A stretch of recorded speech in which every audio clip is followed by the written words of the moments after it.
મોટી બા તમને ખબર છે કે વસુંધરાની કિંમતી વસ્તુ કઈ છે? ના, મને નથી ખબર કે એ વસ્તુ કઈ છે. બસ હું તમને એ વસ્તુની પાસે જ લઈ જઈ રહી છું. તો ક્યાં છે? બસ એમ સમજો કે આ રોડ ક્રોસ કરતા હુંદીમાં તમને એ મળી જ જશે.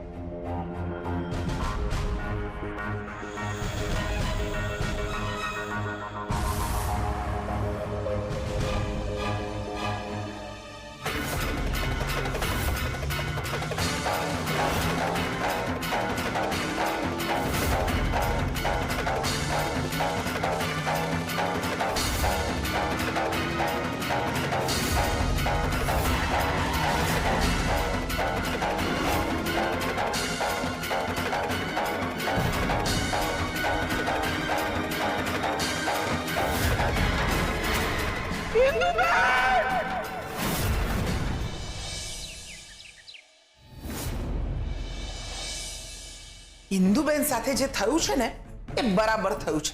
એમને એમના કર્મોની સજા મળી છે. મોટીબા કેટલા ઉદાર છે. ઇન્દુબેને મોટીબાને મારવાનો પ્રયત્ન કર્યો તો પણ મોટીબા એમને ઘરે લઈ આવ્યા.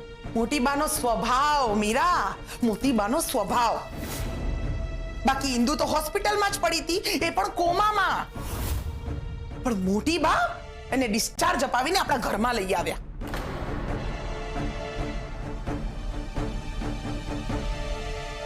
અમે ઇન્દુબેનને ઉપર સુવાડીને આવ્યા છીએ. આ તમે બહુ જ ખોટું કર્યું છે મોતીબા. ઇન્દુને આ ઘરમાં લાવીને, એને આ ઘરમાં લાવવા જેવી નહોતી. અરે તો હોસ્પિટલમાં પડી જ હતી ને, એ પણ કોમામાં. તો એને પડી રહેવા દેવી જોઈતી હતી ને. ડોક્ટરે કહ્યું કે ઇન્દુબેન જો ઘરે રહેશે તો જલ્દી સારા થઈ જશે. મોટીબા, મને નથી લાગતું કે આપણે એમને આપણા ઘરમાં રાખવા જોઈએ. મોટીબા, પોખરાજભાઈ સાચું કહે છે. મોટીબા, આપણે જેટલી ધીરજ રાખવાની હતી એટલી રાખી લીધી. હવે એમને કાઢો અહીંયાથી. હું તો બધાને ઘરમાં કેટલા વખતથી કહું છું કે એને ઘરમાં ના લાવો, એને ઘરમાં ના લાવો, પણ મારું કોઈ માને તો ને. અરે કૂતરાની પૂંછડી ક્યારે સીધી ન થાય. તમે બધા પોતપોતાની જગ્યાએ સાચા જ છો, પણ જો હું પણ ઇન્દુબેન જેવી બની જાઉં તો મારા માને એમનામાં ફેર શું? તો એમને ફરી તક આપવાની કે તમારો જીવ લઈ શકે? ના, આપણે બસ એમના જેવું નથી થવાનું. એ આપણા સંસ્કાર નથી લજ્જાવો. મોટી બા, એને સંસ્કાર ન કહેવાય, એને તો મૂર્ખામી કહેવાય. લચ્ચા, શાંત થા. લજ્જાવો, કોઈ માણસ મરતું હોય અને એને જો મદદ ના કરીએ તો આપણા સંસ્કાર લજાય. પણ જો એ આપણી નબળાઈ બની જાય તો? મોટીબા, ઘર બાળીને તીરથ તો ના થાય ને. મોટીબા, તમે બધાનું સારું ઈચ્છો છો, અમે જાણીએ જ છીએ, પણ આમની મદદ કરવામાં, અમને ઘરે રાખવામાં ક્યાંક આપણા ઘરનાનું જ નુકસાન ન થઈ જાય. એમનો જીવ બચાવવા છતાં આપણા પરિવારમાં કોઈનો જીવ ન જાય ને, એની એમને બધાને ચિંતા છે. પરિણામની ચિંતા કરવાથી જો હું કોઈ બીજાનું ભલું કરવાનું મૂકી દઉં તો હું મોટી બા ના ગણાવું ને. મેં નિર્ણય લઈ લીધો છે. મોટી બા, તમે જાતે જ નિર્ણય લઈ લીધો છે. બાપુજી સાથે વાત કરી છે? હું હમણાં જ બાપુજીને કોલ કરું છું. લચ્ચા, બાપુજીને ડિસ્ટર્બ કરવાની જરૂર નથી. તને ખબર છે ને કે આપણા ઘરના નિર્ણય માત્ર મોટી બા લે છે. તમે ગમે તે કહો, મને આ નિર્ણય યોગ્ય નથી લાગતો. અમને પણ.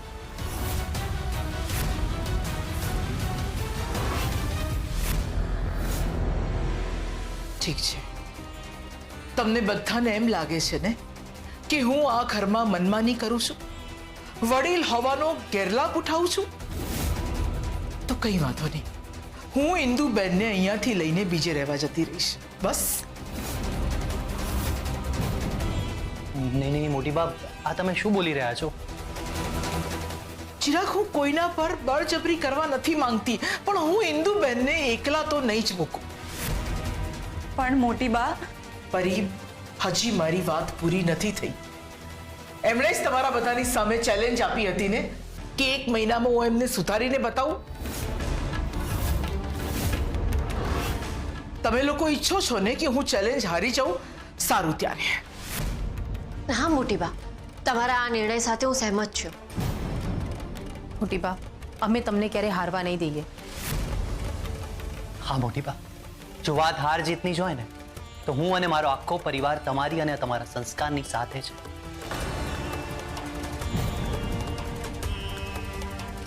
લજ્જા બહુ, તમે છો મારી સાથે?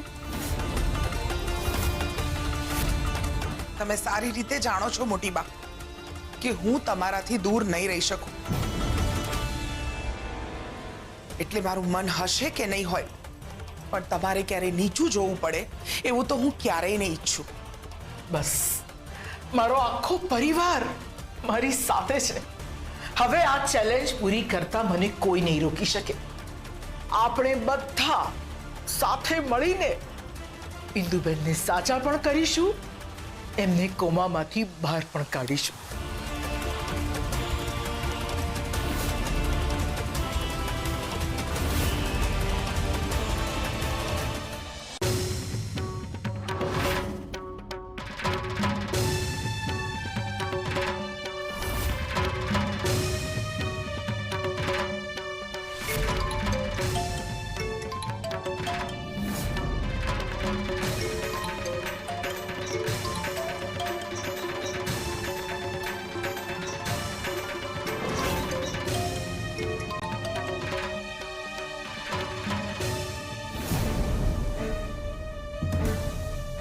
શું થયું પુખરાજભાઈ?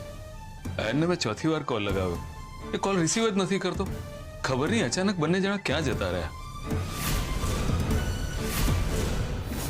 ઘરમાં સુખ શાંતિ બની રહે એ માટે તમારે કુળદેવીની પૂજા કરવી પડશે અને એમને નૈવેદ્ય પણ ધરવું પડશે. પણ એક વાતનું ખાસ ધ્યાન રાખવું પડશે. શું? આ નૈવેદ્ય કુળના લોકો જ ખાઈ શકે, બહારનું કોઈ નહીં. એટલે એ પ્રમાણે જ બનાવવું. કુળની બહારના લોકોને આ નૈવેદ્ય ખવડાવવું નહીં. અને જે નૈવેદ્ય બચે એ ગાયને ખવડાવી દેવું. ઠીક છે. આ કોણ? આ રતનનો દીકરો ધ્વનિત, નમસ્તે. અને આ છે સરગમ, ધ્વનિતની પત્ની અને આ ઘરની નાની વહુ.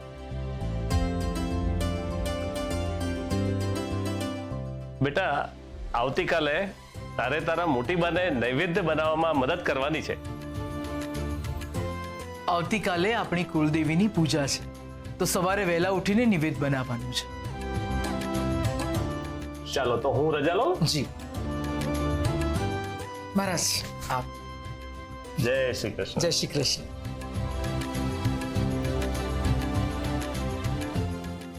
ખુશ રહો.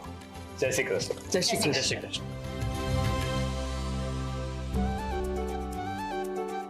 તો કાલે સવારે બંને જણાએ વહેલા ઉઠવું પડશે. તમે ચિંતા ના કરો, બધું જ સંભાળી લઈશ. અને મીરા આંટીને લજ્જા આંટીને પણ કહી દઈશ. સરગમ, કુળદેવીની પૂજા આપણે જ કરવાની છે, એટલે લજ્જા વહુને જાણ કરવાની જરૂર નથી. પણ આ તો કુળદેવીની પૂજા છે ને, તો કુળના બધા જ હાજર હોવા જોઈએ ને. બેટા, હમણાં વધારે પ્રશ્નો નહીં પૂછ, હું તને પછી બધું સમજાવી દઈશ.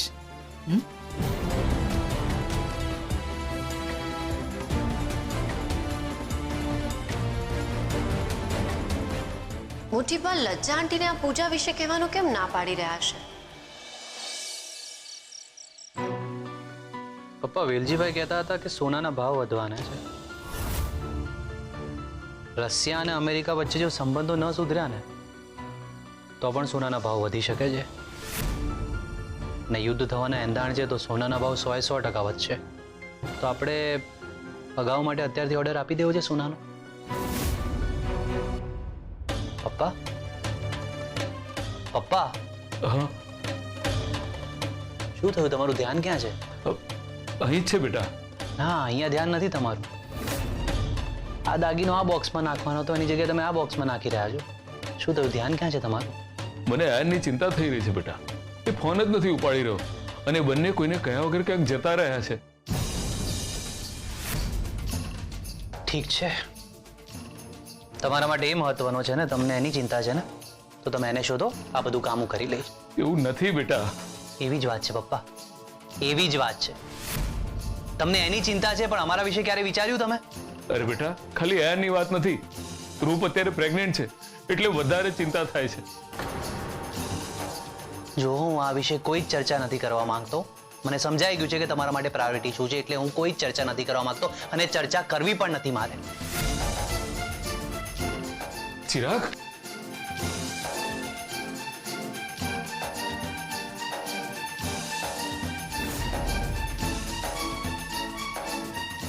ચિરાગ, ચિરાગ બેટા, હું સૂઈ જાઉં છું, મને ઊંઘ આવે છે. બેટા મારી વાત તો ગુડ સાંભળ. નાઇટ પપ્પા.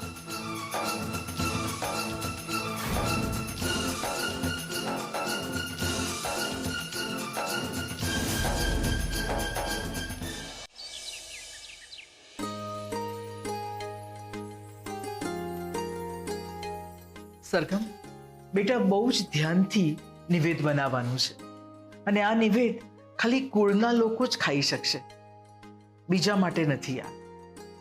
અને એનો બગાડ ના થાય એનું પણ ખાસ ધ્યાન રાખવાનું છે. મહારાજે કહ્યું છે કે જો થોડું વધે તો એને ગાયને આપી દેવાનું.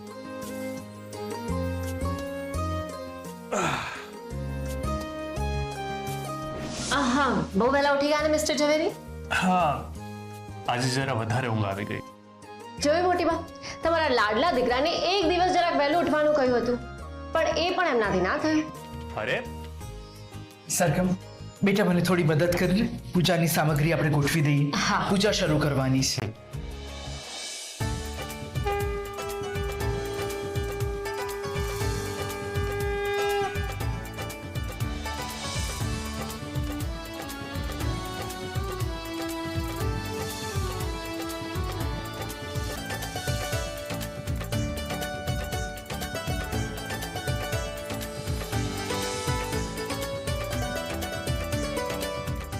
સરગમ, લે બેટા.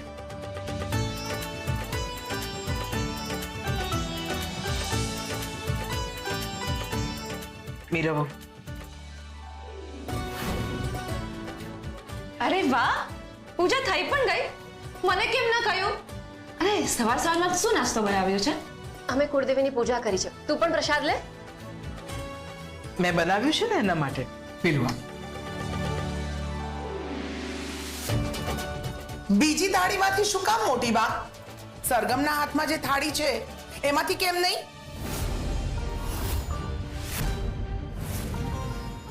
હા, આ થાળીમાંથી જ લે ને, એમાં વાંધો શું છે? એક મિનિટ.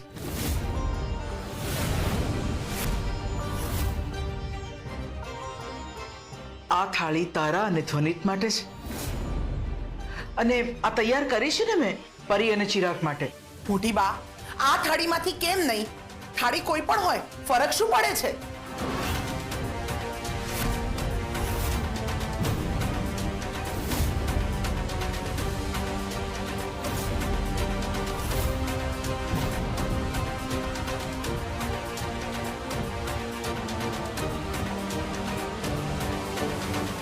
મોટી બા, મોટી બા જવાબ આપો મને.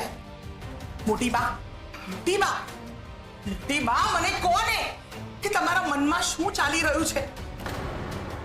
એવું તે શું છે જે તમે અમારાથી છુપાવી રહ્યા છો? વાત શું છે મોટી બા? મોટી બા, તમે પૂજા કરી અને અમને બોલાવ્યા પણ નહીં. બોલો ને, વાત શું છે? મોટી બા, બોલતા કેમ નથી? બોલો ને.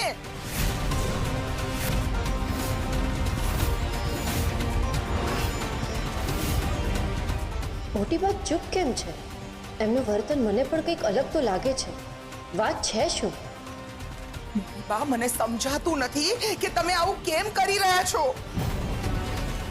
મમ્મી, એ તો સરગમ વેલી ઉઠી ગઈ હશે એટલે એમને એને બોલાવી લીધી. તું વાતનું વતેસર શું કામ કરે છે અને આવું વિચિત્ર વર્તન શું કામ કરે છે? તમને બધાને તો એવું જ લાગશે કે હું વિચિત્ર વર્તન કરી રહી છું, પણ હકીકતમાં તો હું નહીં, મોટી બા આજે કંઈક વિચિત્ર વર્તન કરી રહ્યા છે. લજ્જા વહુ, કુળદેવીની પૂજા હતી. પૂજા ધ્વનિત અને સરગમે કરી. જે પૂજા કરે એ જ નિવેદનો પ્રસાદ લે. બસ આટલી વાત છે, બીજી કોઈ વાત નથી. મોટી બા, આ ઘરમાં હું પણ આટલા વર્ષોથી મોટી બહુ તરીકે રહી છું. મેં પણ કેટલી બધી પૂજા ને નૈવેદ્ય કર્યા છે, પણ એવું તો ક્યાંય નથી જોયું કે જે નૈવેદ્યમાં બેસે એ જ પ્રસાદ લે, બીજા ન લઈ શકે. અને મોટી બા, વાત કંઈક બીજી જ લાગે છે. જો એવું ના હોય તો તમે સરગમની થાળીમાંથી અમને પ્રસાદ આપો, હું ને પરી ખાઈ લઈશું. અરે તમે એમાંથી પ્રસાદ ના લઈ શકો. કેમ? એના પાછળનું કારણ શું છે મોટી બા? મોટી બા, મીરા પ્રસાદ ખાઈ શકે, સરગમ ખાઈ શકે, ધ્વનિત ખાઈ શકે, તો હું ને પરી કેમ નહીં?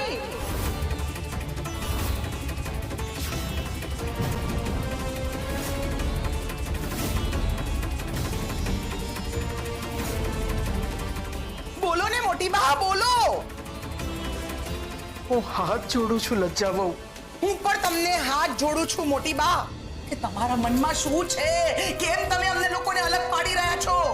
લજ્જા વહુ, મેં ક્યારેય તમારી સાથે કોઈ પણ બાબતમાં ભેદભાવ નથી કર્યો. અને લજ્જા વહુ, મહેરબાની કરીને એની પાછળનું કારણ મને નહીં પૂછતા, પણ હું આ નિવેદનો પ્રસાદ પરી અને ચિરાગને નહીં ખવડાવી શકું. મને પણ જ્યાં સુધી જવાબ નહીં મળે ને મોટી બા, હું પણ શાંતિથી નહીં બેસું. લજ્જા લજ્જા શાંત થા. અરે પણ મેં તને કહ્યું ને શાંત થા. આ મોટી બા રડી રહ્યા છે ને તું છે કે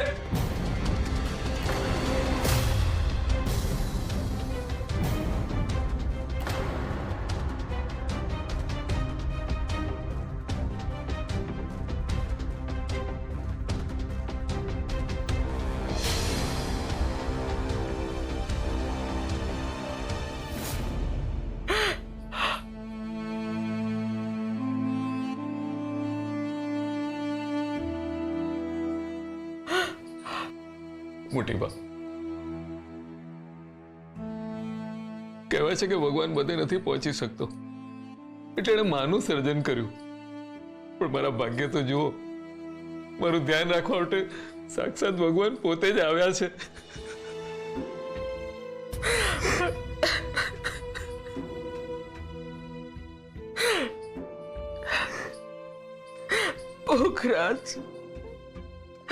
પોખરાજ, હું કઈ નહીં બોલી શકું બેટા.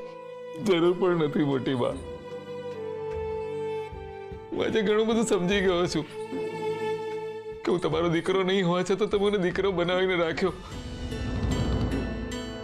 વિચારું છું કે આ ઋણો કઈ રીતે ઉતારીશ. હવે ના બોલ પોખરાજ, તું મારો જ દીકરો છે બેટા. તું મારો જ દીકરો છે પોખરાજ. તું મારો જ દીકરો છે. એ તો હું છું અને રહીશ જ મોટી બા. જો જન્મ આપનાર જ માં કહેવત, તો પછી યશોદાને કોણ યાદ રાખત? અને તમે લજ્જાની વાતનું કઈ ખોટું નહીં લગાડતા. અને મને પણ કોઈ ફરિયાદ નથી. અને મને ફરક નથી પડતો કે તમે મને જન્મ આપનારી માં છો કે નહીં. તમને એ વાત ચોક્કસ ખબર છે કે તમે રતન અને ચંદન કરતા મને સૌથી વધુ પ્રેમ કર્યો છે મોટી બા. મેં કર્યો જ છે પોખરાજ, તને બહુ પ્રેમ કર્યો છે બેટા. મેં કેવું જરૂર નથી મોટી બા, પણ જો તમને વાંધો ન હોય તો મને એક વાત જણાવશો કે મને જન્મ આપનારી માનું નામ શું હતું? શું નામ હતું મને જન્મ આપનારી માનું મોટી બા?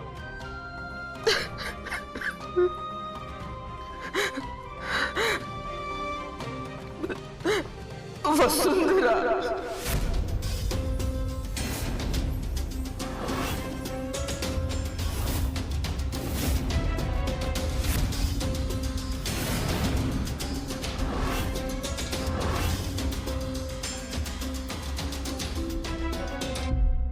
પોખરાજ, મને માફ કરી દે છે બેટા. તમે માફી નહીં માંગો મોટી બા. માફી તો હું તમારી જેટલી માંગુ એટલી ઓછી છે. કેટલું ખોટું નથી કર્યું મેં, છતાંય તમે મને આ ઘરમાં રહેવા દીધો ને. પોખરાજ, તું દીકરો છે મારો. આ ઘરમાં રહેવાનો હક છે તારો. આ ઘરમાં દરેક દીકરાઓને ભૂલ કરવાનો હક છે અને મને એમને દંડ આપવાનો હક છે. બેટા, બધા હક તારા હતા ને છે. તું આવું બોલીને તારી આ માને તારાથી પારકી ના બનાવી દે. ના મોટી બા, ના. જો તમને પારકા બનાવી દઉં તો મારી પાસે રહેશે શું? આ ઘરના દરેક વ્યક્તિની સૌથી પહેલી ઓળખ એ છે કે એ મોટીબાના દીકરા અને મોટીબાની વહુ છે. જો મને આ વાતની ખબર હોત ને તો મેં આટલી ભૂલો કરી જ ન હોત કદાચ. બેટા, વસુંધરાએ મને સમ આપ્યા હતા કે ભૂલથી પણ હું તને કહું નહીં કે તું એનો દીકરો છે. એટલા માટે તારાથી આ હકીકત છુપાવી હતી બેટા. પણ મારો વિશ્વાસ કર પોખરાજ, મેં તને મારા સગા દીકરાઓ કરતા વધારે પ્રેમ કર્યો છે બેટા. તમારે ચોખવટ કરવાની જરૂર નથી મોટી બા. મને ખબર છે તમારા મારા પ્રત્યેના પ્રેમમાં ઉણપ નહોતી.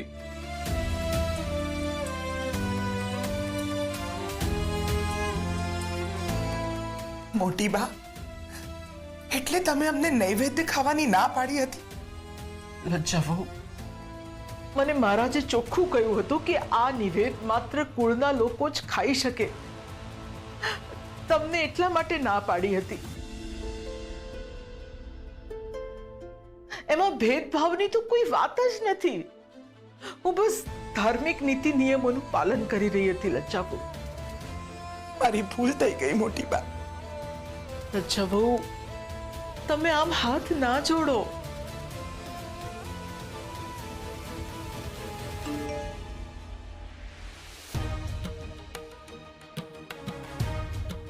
થોડા સમય પહેલા હું અયનને ફોન લગાવી રહ્યો હતો. એનો ફોન સ્વિચ ઓફ આવતો હતો. લાગે છે એનો ફોન ચાલુ થઈ ગયો છે, એટલે નોટિફિકેશન આવી રહ્યા છે.